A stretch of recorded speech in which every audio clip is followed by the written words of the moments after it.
नमस्कार, news makers में आपका स्वागत है। मैं हूं प्रकाश हिंदुस्तानी। इस कार्यक्रम में आज हमारे खास मेहमान हैं डॉक्टर आनंद राय, जो हेल्थ एक्टिविस्ट हैं और ड्रग ट्रायल के खिलाफ लगातार अभियान चलाए हुए हैं। आनंद, हमारे स्टूडियो में आपका बहुत बहुत स्वागत है। पिछली बार आप हमारे यहाँ आए थे, तब आपने कहा था कि ड्रग ट्रायल करने वाले लोगों के खिलाफ, जो लोग अनएथिकल तरीके से ड्रग ट्रायल कर रहे हैं, उन्हें सजा होगी और वो जेल की सलाखों में जाएंगे। कैसे जाएंगे जब उनके साथ प्रशासन है, उनके साथ चिकित्सा क्षेत्र के जुड़े लोग हैं, उनके साथ नेता हैं, उनके साथ पैसा है। आपके साथ क्या है? देखिए, आज भी मुझे कहीं ना कहीं लगता है कि जुडिशरी ऑनेस्ट है और इस पूरे केस को मैं सुप्रीम कोर्ट तक लेके गया। सुप्रीम कोर्ट में हमारी पिटीशन एडमिट हुई। राज्य सरकार और केंद्र सरकार दोनों को इसमें नोटिस हुए हैं और अभी हम रोज कम से कम 4 घंटे रोज इस और काम कर रहे हैं कि कैसे हम ज्यादा से ज्यादा सबूत इस और कर पाए। और मुझे 1 करोड़% विश्वास है कि ये सारे लोग जेल की सलाखों के पीछे होंगे। थोड़ा दिन रुक जाइए बस। आप ड्रग ट्रायल के पीछे क्यों पड़े हुए हैं? ड्रग ट्रायल नहीं होगा तो दवाइयां कैसे बनेंगी? देखिए, मैं आपको बताना चाहूंगा कि मैं ड्रग ट्रायल के पीछे नहीं हूं। मैं अनएथिकल तरीके से, जो अनैतिक तरीके से गरीबी की आड़ में, लाचारी की आड़ में जो ड्रग ट्रायल किया जा रहा है, मैं उसके विरुद्ध हूं। रिसर्च के खिलाफ हम लोग नहीं है। आपने एक संस्था बनाई है, स्वास्थ्य समर्पण सेवा समिति। ये क्या है? ये फर्जी एनजीओ जैसे देश में हजारों एनजीओ? कुछ डॉक्टर्स हैं जो युवा हैं, ऑनेस्ट हैं, उन लोगों का एक संगठन है। उनके मन में कहीं से कहीं एक ऐसी इच्छा थी कि हम लोग गरीबों के लिए काम करें। उनकी एक एनजीओ है। मेरा जूनियर है एक डॉक्टर आनंद सिंह राजे, वो उसके अध्यक्ष है और मैं उसमें मानव सदस्य हूँ। आप डॉक्टर हैं, आप इलाज भी करते हैं या खाली कोर्ट कचहरी में टाइम बर्बाद? देखिए, ऐसा है कि विवेकानंद जी के पास चाहे बाबा अम्बेडकर हो, चाहे महात्मा गांधी हो, सबका अपना एक प्रोफेशन था। बाबा अम्बेडकर एक अच्छे वकील थे, महात्मा गांधी अच्छे वकील थे, लेकिन सब लोगों ने कहीं ना कहीं समाज को कुछ योगदान दिया। वैसा ही कुछ प्रयास मेरे द्वारा किया जा रहा है। मैं डॉक्टरी भी करता हूँ और समाज की सेवा भी। अभी आप सेवा करते हैं, कहाँ इलाज करते हैं मरीजों? अभी मैं ट्रेनिंग सेंटर में पदस्थ हूँ, वहां मैं डॉक्टर्स को ट्रेनिंग देता हूँ, राष्ट्रीय स्वास्थ्य सरकारी सेवा में? जी। और सरकारी सेवा में रहते हुए सब करने की छूट है आपको? देखिए, ये सब चीजें अंदर से आती है। मेरा अंतर्मन जो मुझे बोलता है कि मुझे ये करना चाहिए, वो मैं कर रहा हूँ। सरकारी नौकरी कहीं भी मेरे अंदर कोई गले में कोई पट्टा जैसा नहीं है। सरकार चाहे तो मुझे नौकरी से निकाल दे, उसकी मुझे परवाह नहीं। एक बार तो निकाला जा भी चुका है जी। अब मुझे लेकिन नौकरी की परवाह नहीं। हर अस्पताल, इंदौर में हर अस्पताल के आगे लिखा होता है research centre. Bombay hospital and research centre, CHL Apollo hospital and research centre, life line hospital research centre, Bhandari अस्पताल और रिसर्च सेंटर। ये सारी जगह रिसर्च सेंटर होता है। क्या रिसर्च होती है? देखिए, मैं आपको बताना चाहूंगा कि कहीं न कहीं रिसर्च की आड़ में ये लोग इनकम टैक्स से बेनिफिट लेना चाहते हैं। और जो मुझे समझ में आ रहा है कि जो रियल रिसर्च होती है वो एक गवर्नमेंट हॉस्पिटल के अंदर होती है। वहां पर मरीजों की संख्या ज्यादा होती है और जो प्राइवेट हॉस्पिटल जो रिसर्च सेंटर नाम से गुमराह कर रहे हैं जो लोगों को, वो गलत है। और कहीं ना कहीं रिसर्च सेंटर की आड़ में इनकम टैक्स। आप RTI एक्टिविस्ट हैं, कोई तरीका बताइए कि इनके बारे में जानकारी निकाली जा सके कि उन्होंने क्या रिसर्च की, समाज को उसका क्या फायदा हुआ और उन्होंने कितना टैक्स बचाया। कोई तरीका है ऐसा? देखिए, हम इनकम टैक्स डिपार्टमेंट में तो एक RTI लगा सकते हैं और कहीं भी जो साइंस एंड टेक्नोलॉजी डिपार्टमेंट है वहां भी हम एक RTI लगा के पता कर सकते हैं कि इंदौर के अंदर जो हॉस्पिटल्स हैं वो क्या रिसर्च कर रहे हैं। अभी आपने सुप्रीम कोर्ट में याचिका लगाई, आप ही ने बताया जी।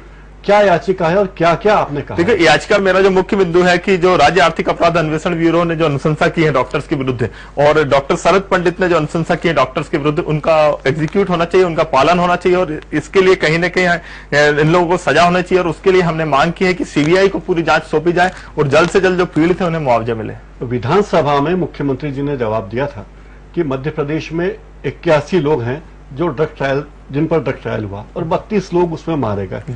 वास्तव में इतने लोग हैं या और ज्यादा? करीब 3,500 लोगों पर ट्रायल हुआ है, उसमें से 81 लोगों पर ड्रग ट्रायल के दौरान दुष्प्रभाव हुआ है और मेरी जानकारी के अनुसार इससे कई गुना ज्यादा है। ये जानकारी खुद डॉक्टर्स द्वारा प्रोवाइड की गई जो कि आरोपी है। और मुझे लगता है कि कई लोगों से, ऐसे लोगों से भी मिला हूं जो पीड़ित है लेकिन उनका उस सूची में नाम नहीं है। तो जो यकीनन ये संख्या 200 के आसपास है। ये बताइए, एक आम आदमी अगर इलाज के लिए जाए, जैसा कि आपने कहीं आरोप भी लगाया है कि लोग इलाज कराने अस्पताल जाते हैं, डॉक्टर के पास जाते हैं, डॉक्टर उनको ड्रग ट्रायल में उनको फांस लेते हैं, तो क्या क्या करे एक आम मरीज, क्या करे कि उसे समझ में आ जाए कि उस पर ड्रग ट्रायल हो रहा है या उसका इलाज हो रहा है? देखिए, पहले तो मैं बताना चाहूंगा कि यदि कोई बहुत बड़ा डॉक्टर आपसे अप्रत्याशित रूप से आपको ज्यादा समय दे रहा है या फिर ऐसी कोई दवा वो आपको देने की कोशिश कर रहे हैं जो बाजार में मेडिकल स्टोर्स पे नहीं मिलती है, उसके एवज में आपसे 8-10 पन्नों पे कोई हस्ताक्षर या अंगूठा लगवाने की कोशिश की जा रही है या आपको आने जाने का ऑटो का किराया या घर से आने जाने का किराया दिया जा रहा है, तो ये कहीं ना कहीं शंका पैदा करता है और आपको किसी दूसरे डॉक्टर से उसको क्रॉस चेक करना चाहिए। तब आप पाएंगे कि ये आप पे ड्रग ट्रायल किया जा रहा है। जिन लोगों पे ड्रग ट्रायल हो रहा है आमतौर पे वो इतने, अधिकांश लोग उस पर इतने गरीब हैं कि वो मुफ्त की दवा पाके ही खुश हैं। उन्हें लगता है कि भले ट्रायल हो रहा हो पर अगर हमें मुफ्त की दवा मिल गई तो हमारा क्या जाता है, इस तरह की धारणा लोगों की होती है। शासन क्या सोचता है इस बारे में? देखिए, शासन, मुझे नहीं लगता कि शासन के पास ऐसे कोई तकनीकी लोग हैं जो इस ओर कहीं विचार कर रहे हैं या कोई पॉलिसी बनाने के बारे में सोच रहे हैं कि कैसे कानून में संशोधन किया जाए, कैसे आम आदमी के हक में कानून बनाया जाए। वर्तमान में जो कानून है कहीं न कहीं वो दवा कंपनियों और डॉक्टर्स के हितों की रक्षा तो कर रहा है, लेकिन मरीजों की हितों की रक्षा वो नहीं कर रहा है। मरीजों के हितों की रक्षा कैसे हो सकती है? कानून में संशोधन हो सकता है, सांसद एक अमेंडमेंट ला सकते हैं, बिल में संशोधन ला सकते हैं, जो ड्रग एंड कॉस्मेटिक रूल्स है 1945 का, उसमें संशोधन हो सकता है। क्या दूसरे देशों में भी ऐसी ड्रग ट्रायल होता है जैसा हमारे यहाँ होता है? बिल्कुल नहीं। अमेरिका, यूरोप में बहुत सख्त कानून है और वहां पर कानूनों को सख्ती से लागू किया जाता है, इसलिए वहां पर कोई भी डॉक्टर इस तरीके की अनएथिकल प्रैक्टिस नहीं कर पाते। जो बातें चल रही है उसमें अधिकतर ड्रग ट्रायल उन लोगों के खिलाफ है जो सरकारी अस्पतालों में है, और कई उसमें इतने नामी डॉक्टर हैं कि उनके खिलाफ कोई भी बोलने की हिम्मत नहीं करता, यहां तक कि मंत्री तक उनके खिलाफ बोलने की हिम्मत नहीं करता। आपको ये हिम्मत कहां से मिली कि मैं ये कार्रवाई करूं या इनके खिलाफ अभियान चलाऊं? देखिए, आदमी अपने कर्मों से महान होता है, पैसा अर्जित करके या ऐसा करके कोई महान नहीं होता। और मुझे कहीं ना कहीं ये संस्कार मेरे माता पिता से मिले हैं और कहीं मेरा सिस्टम में विश्वास है, जुडिशरी में मैं बिलीव करता हूं, मैं मेरी आर्मी में बिलीव करता हूं। तो ये दो इंस्टीट्यूट ऐसे हैं जो मुझे प्रेरणा देते हैं और आज उन्हीं की प्रेरणा से मैं ये काम जारी रखता हूं। ड्रग ट्रायल एक आम आदमी को समझना हो जो पढ़ा लिखा नहीं है, एक अनपढ़ आदमी को बताइए कि ड्रग ट्रायल क्या है। ड्रग ट्रायल, जब भी कोई दवा बाजार में लानी होती है उसके पहले उसकी 4 स्टेज में उसका एक आजमाइश की जाती है। जो प्रथम स्टेज है उसमें उसकी टॉलरेबिलिटी पता की जाती है कि आपके ऊपर कितनी दवा ज्यादा से ज्यादा आप सहन कर पाएंगे। जो द्वितीय चरण है उसमें उस दवा का तत्कालिक दुष्प्रभाव पता किया जाता है और जो तृतीय चरण है उसमें उस दवा को पहले से जो दवा बाजार में मौजूद है उससे तुलनात्मक उसका अध्ययन किया जाता है। इन तीनों स्टेज के बाद जब ये कंप्लीट हो जाते हैं तो दवा का मैन्युफैक्चरिंग लाइसेंस, निर्माण का जो लाइसेंस है वो मिलता है। उसके बाद वो दवा का प्रोडक्शन शुरू होता है, फिर वो मेडिकल स्टोर्स पे आती है। आम लोगों को लगता है कि दवाओं का ट्रायल पहले चूहों पर होता है, सफेद चूहों पर, खरगोश पर, और उसके बाद फिर लोगों की अनुमति के बाद, लोगों की लिखित अनुमति के बाद उनके साथ ड्रग ट्रायल होता है। ऐसा देखिए, मैं आपको बताना चाहूंगा कि जो चूहों पर जो ट्रायल होता है उसको फेज 0 बोलते हैं। ये एक एनिमल टॉक्सिसिटी रिपोर्ट पता की जाती है और नो डाउट सूचित सहमति पत्र पर साइन करवाए जाते हैं, लेकिन धोखे से करवाए जाते हैं। उनको, जो एक गांव का आदमी है, जो आदिवासी है, उनको उनकी भाषा ढंग से समझ में नहीं आती, तो इतनी क्लिष्ट हिंदी यदि उन फॉर्म में लिखी है तो उनके समझ से परे है कि इसके अंदर क्या है, और कहीं ना कहीं डॉक्टर धोखे में रखकर उन पर ट्रायल कर रहे हैं। एक धारणा है कि आमतौर पर डॉक्टरों के खिलाफ जो अभियान चल रहा है, जिसमें आप भी एक प्रमुख हिस्से माने जाते हैं कि आप ये अभियान चला रहे हैं, आपकी कोई निजी खुन्नस रही है अस्पताल? नहीं, ऐसा नहीं है। नहीं, ऐसा मैं आपको बताना चाहूंगा कि ये जो संस्था है मेरी मातृ संस्था है, इससे मेरा एक लगाव है और भारत के नागरिकों से, इस भारत भूमि से कहीं ना कहीं मेरा लगाव है। और मुझे लगता है कि गरीब लोगों पर, गरीबी की आड़ में, बेचारी की आड़ में उन पे इस टाइप की आजमाइश नहीं होनी चाहिए, इसलिए मैंने आवाज उठाई। कौन कौन से दवाओं के परीक्षण आमतौर पर होते हैं, सबसे ज्यादा हो रहे हैं? अभी सबसे ज्यादा इस शहर में कैंसर के मरीजों पर ट्रायल हो रहे हैं, क्योंकि उनकी जो दवाई है बाजार में बहुत महंगी आती है और गरीब आदमी मजबूरी में उनकी अनुमति दे रहा है। ये ट्रायल्स कुछ प्राइवेट हॉस्पिटल्स में हो रहे हैं, जैसे चौइथराम हॉस्पिटल है, उसके बाद फिर CHL अपोलो हॉस्पिटल है, यहाँ कैंसर की दवाओं के ट्रायल चल रहे हैं। और हार्ट संबंधी जो दवाएं हैं उनके ट्रायल्स भी यहाँ बेजा पैमाने पर हो रहे हैं। डायबिटीज के ट्रायल भी हो रहे हैं। आप दवाओं के ट्रायल पर तो इतनी बात कर रहे हैं, पर तमाम बाबा, साधु, संत, वैद्य, हकीम क्या क्या दवाएं दे रहे हैं, लोगों को प्रचारित कर रहे हैं, उनके खिलाफ आपके मन में कोई आक्रोश नहीं? बिल्कुल आक्रोश है, लेकिन समाज से हर वर्ग को इस ओर आना होगा, तभी भ्रष्टाचार पूरी तरीके से दूर हो पाएगा। मैंने फिलहाल अनएथिकल ड्रग ट्रायल को एक प्राथमिकता पे लिया, मैं इस पे काम कर रहा हूँ। समाज में दूसरे भी कई एक्टिविस्ट हैं, वो लोग इसको ले सकते हैं और मैं उस आंदोलन में उनके साथ आ सकता हूँ, लेकिन कहीं ना कहीं मुझे अपना ध्यान फोकस करना होगा। क्या इथिकल और क्या अनइथिकल, कैसे बताइए तो हम आप किसे अनइथिकल कहते हैं? मैं आपको बताना चाहूंगा कि यदि ड्रग ट्रायल की अनुमति उसको धोखे में लेकर की गई है, उनको अच्छी तरीके से पढ़ के बताया नहीं गया कि ड्रग ट्रायल क्या है, उनको सूचित सहमति पत्र की यदि फोटोकॉपी नहीं दी गई, यदि उनका बीमा नहीं करवाया गया है और कहीं से भी यदि दवा कंपनी द्वारा उनको कोई भी बेनिफिट शेयरिंग नहीं दी जा रहा है, तो ये इस टाइप के ट्रायल को अनइथिकल या अनैतिक ट्रायल कहते हैं। और यदि आप पूरी प्रक्रिया अपनाते हैं, यदि भारत में जो डिसीज बर्डन परसेंटेज है, यहाँ के लोग किन बीमारियों से मर रहे हैं, उसके लिए शोध करने के लिए यहाँ भारत में already Indian council of medical research है जो अपना शोध करवाती है। तो ये जो ट्रायल किए गए हैं बहुराष्ट्रीय दवा कंपनियों के लिए किए गए हैं, भारत के लिए ये ट्रायल नहीं किए गए। भारत को सीधे तौर पर इससे कोई फायदा नहीं। लोग कहते हैं कि हर दवा का असर एक खास नस्ल पे होता है, हमारे देश का जिस तरह का वातावरण है, जो समशीतोष्ण वातावरण कह सकते हैं, कभी ठंड पड़ती है कभी गर्मी पड़ती है, वहां पर दवा का असर अलग होता है। ठंडे देशों में, नॉर्वे में या स्वीडन में या स्विट्जरलैंड में, उसी दवा का असर अलग होगा। क्या ये सही?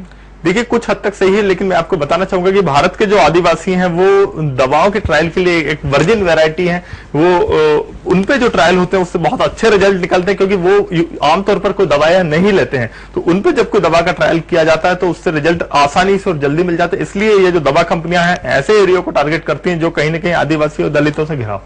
क्या पूरे देश में, केवल इंदौर में और मध्य प्रदेश में ही ट्रायल है? ऐसा नहीं है, पूरे देश में ट्रायल हो रहे हैं। जिस प्रकार की मेहनत, जिस प्रकार से सूचना के अधिकार के जानकारी हमने इकट्ठी की, जिस प्रकार हमने एक जागृति लाई, ऐसी जागृति यदि पूरे देश में आ जाए तो हो सकता है देश के अन्य हिस्सों से भी इस टाइप की शिकायतें मिलेगी। फिलहाल हमारा जो दायरा है हमने इंदौर और भोपाल तक सीमित रखा है। जबलपुर से भी कुछ केसेस आए, मध्य प्रदेश में हम लोग काम कर रहे हैं। अन्य प्रदेशों के लोग यदि काम करना चाहते तो वो हमसे संपर्क कर सकते हैं, हम उनको मार्गदर्शन देंगे और वो वहां पर भी ये सब मामले उजागर कर सकते हैं। एक मरीज पर अगर ड्रग ट्रायल करे तो कितने पैसे मिलते होंगे डॉक्टर को? जो भारतीय दवा कंपनियां हैं वो करीब 50,000 रुपए प्रति मरीज तक देती हैं डॉक्टर्स को, और जो विदेशी दवा कंपनियां हैं वो 1 लाख रुपए से 2 लाख रुपए तक प्रति मरीज डॉक्टर्स को ड्रग ट्रायल के एवज में। तो 1 लाख 2 लाख तो जो अच्छे डॉक्टर हैं वो एक एक दिन में कमाते हैं। नहीं, ये अनएथिकल काम क्यों करें? नहीं, मैं आपको बताना चाहूंगा कि यदि वो 200 मरीजों पर ट्रायल कर रहे हैं तो वो एक साल में 2 करोड़ रुपए तक कमा सकते हैं, और ये एक एक्स्ट्रा इनकम है जो वो अपने काम के अलावा कर सकते हैं। इसके अलावा उनको विदेश जाने को मिलता है, और कहीं ना कहीं उनके दिमाग में ये चीज है कि हम रिसर्च कर रहे हैं, और जो विदेशी कंपनियां हैं वो एक औपनिवेशिक सोच डॉक्टर्स के अंदर डाल रही है कि तुम जीनियस हो और तुम एक बहुत अच्छा काम कर रहे हो, और इस कारण मुझे लगता है आमतौर पर आए दिन अखबारों में विज्ञापन छपते हैं, खबरें छपती हैं कि डॉक्टर फला फला फला फलाने शोध पत्र के लिए, रिसर्च के लिए जिनेवा जा रहे हैं, आज वो कुआलालंपुर जा रहे हैं, तो कहीं न्यूयॉर्क जा रहे हैं। तो क्या ये इसी तरह की शोध होती है क्या? नहीं, वो शोध कुछ अलग टाइप की होती है, और ये एक्चुअली समझना होगा कि शोध क्या है और ट्रायल क्या है।